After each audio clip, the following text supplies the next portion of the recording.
With NISAR, we're tracking the changes of the solid Earth and how it's moving, ecosystems, ice cover, and any other thing that's changing at the scale of a centimeter on the Earth in a way that we've never been able to see before. Because of these very subtle motions we can measure, we're able to understand what's happening below the surface of the Earth at great precision. We can see subsidence, and that allows us then to manage resources of what's happening below the Earth. Scientists want to study the movements of the Earth's surface to understand the processes that could trigger earthquakes, volcanoes, and landslides.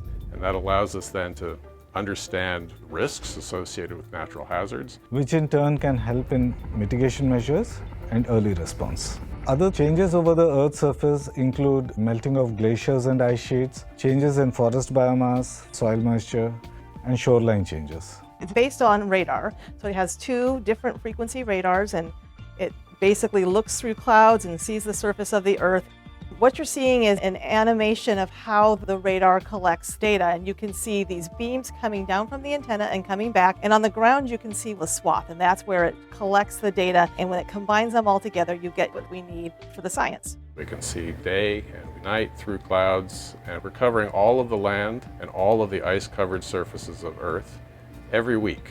NISAR is quite unique in that it has two radars, one provided by NASA, one provided by ISRO, the Indian Space Research Organization.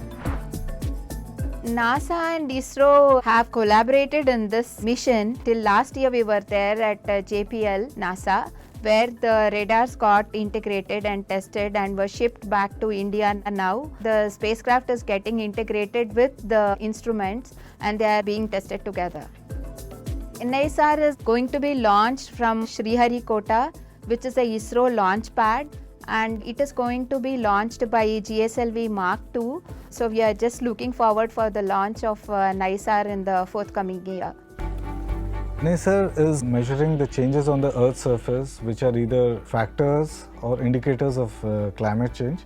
The society will also immensely benefit due to its contribution towards disaster management and providing food and water security. These things are global problems that the global community needs to come together to resolve.